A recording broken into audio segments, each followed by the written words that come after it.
नमस्कार, जय हिंद। आज हम लोग पढ़ेंगे एनसीईआरटी कक्षा 6 का मैथ 12.3 प्रश्न नंबर 5। चलिए आइए देखते हैं प्रश्न 5। पिछले 30 दिनों में तापमान 15 डिग्री सेल्सियस गिरता है। यदि तापमान की गिरावट इसी गति से जारी रहे तो अगले 10 दिनों में तापमान कितने डिग्री गिरेगा। ठीक है, अब यहाँ पे दिया हुआ है पिछले 30 दिनों में 15 डिग्री तापमान गिरता है, तो 30 दिन में तापमान गिरता है बराबर 15 डिग्री सेल्सियस। यहाँ पे लिखेंगे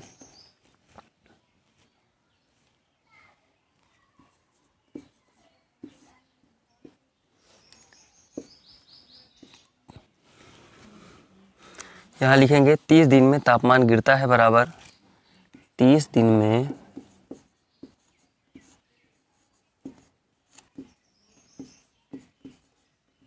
तापमान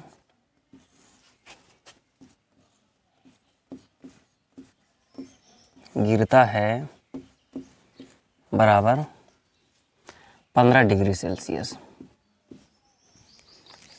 सेल्सियस को हम सी से प्रदर्शित करेंगे और 30 दिन में तापमान गिरता है बराबर 15 डिग्री सेल्सियस। तो सबसे पहले हम एक दिन में तापमान कितने डिग्री सेल्सियस गिरेगा, एक दिन का तापमान निकालेंगे। दिन में तापमान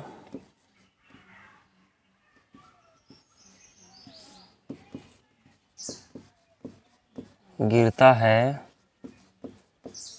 बराबर 30 डिग्री सेल्सियस। अब इसको शॉर्ट करेंगे, 15 कम 15, 15 दूना 30 बराबर is equal to 1/2 degree Celsius. Clear. एक दिन में तापमान गिरता है 1/2 डिग्री सेल्सियस। अब यहाँ पे पूछा है 10 दिन में कितने डिग्री तापमान गिरेगा। तो यहाँ पे क्या करेंगे, 10 दिन में तापमान गिरेगा बराबर 10 दिन में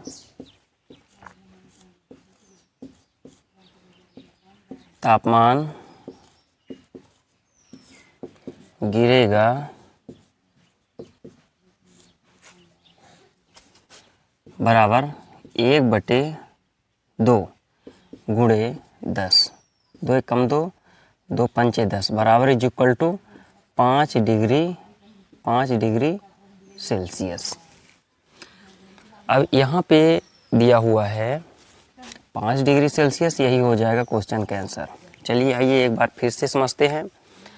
प्रश्न दिया है पिछले 30 दिनों में तापमान 15 डिग्री सेल्सियस गिरता है। यदि तापमान की गिरावट इसी गति से जारी रहे तो अगले 10 दिन में तापमान कितने डिग्री सेल्सियस गिरेगा।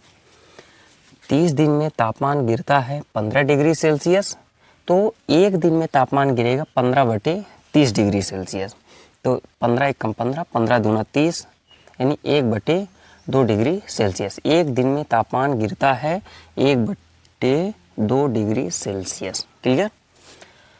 अब 10 दिन में तापमान गिरेगा, तो 10 दिन में 10 दिन का तापमान हमें निकालना है, तो 1/2 में 10 का गुणा कर देंगे। 1/2 गुणे 10, तो 2 एक कम 2, 2 पंचे 10 बराबर is equal to 5 degree Celsius. यही हो जाएगा क्वेश्चन का आंसर। 10 दिन में तापमान गिरेगा 5 डिग्री सेल्सियस। क्लियर। चलिए आइए देखते हैं प्रश्न नंबर 6। चलिए देखते हैं। साइना 3 महीने का किराया 15,000 रुपये देती है। यदि पूरे वर्ष का किराया पूरे वर्ष का किराया कितना देना होगा यदि वर्ष भर किराया समान रहे। चलिए यहाँ पे देखते हैं। 3 महीने का किराया देती है 15,000 रुपये।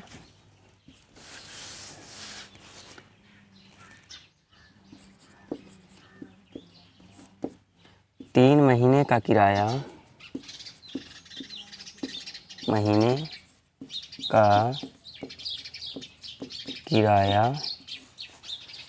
बराबर 3 महीने का किराया देती है बराबर 15,000 रुपये।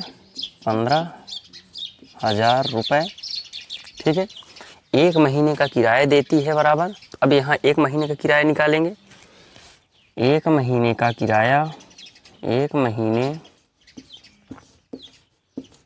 महीने का किराया, एक महीने का किराया देती है यहाँ पे 15,000 रुपये। 15,000 में 3 का भाग करेंगे तो 15 एकम 15, 3 एकम 3 और 5 हैं 15, यानी कि आ गया 5,000 रुपये। क्लियर। अब यहाँ पे लिखेंगे 5,000 रुपये। क्लियर। एक महीने का किराया 5,000 रुपये। अब पूछा है 12 महीने का किराया कितना देना होगा, तो 12 महीने का किराया बराबर 12 महीने का किराया बराबर 12 महीने का किराया पूछा है, तो यहाँ पे 12 गुणे 5,000 बराबर इज इक्वल टू 12 पंचे 60, यानी कि हो जाएगा 60,000।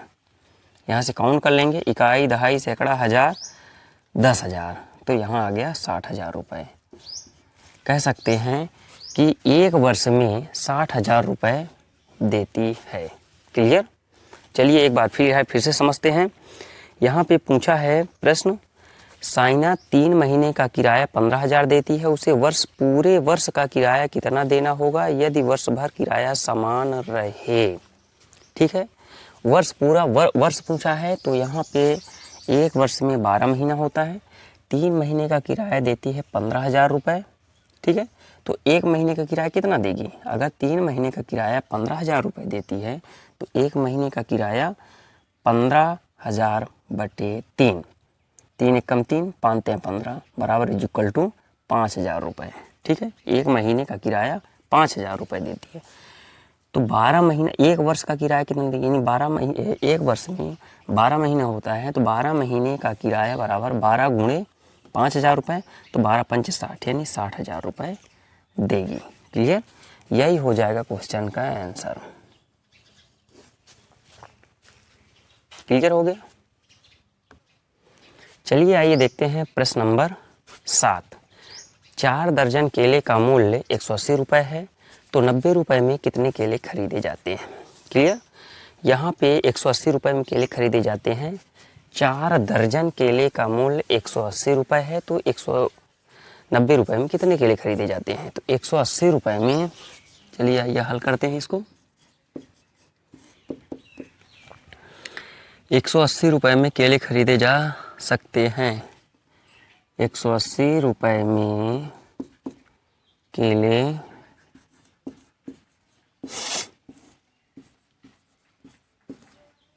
खरीदे जा सकते हैं बराबर 180 रुपये में केले खरीदे जा सकते हैं बराबर 4 दर्जन, तो 4 दर्जन पूछा है, तो 4 गुणे 12 करेंगे। एक दर्जन में 12 केले होते हैं, तो 12 चौको 48, यानी 48 केले। एक बार फिर से समझते हैं।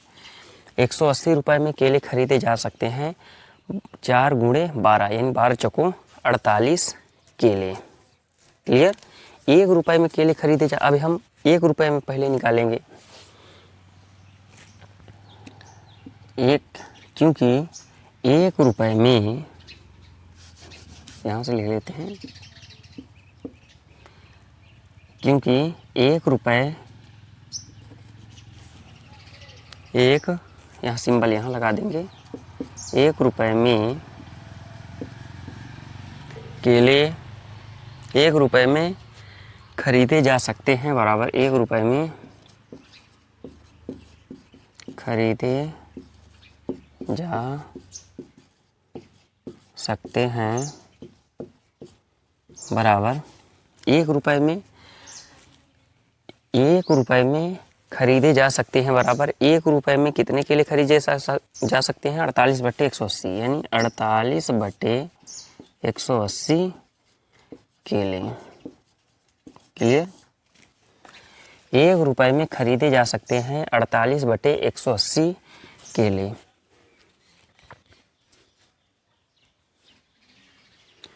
90 रुपए में पूछा है 90 रुपए में कितने केले खरीदे जा सकते हैं, तो यहाँ लिखेंगे 90 रुपए में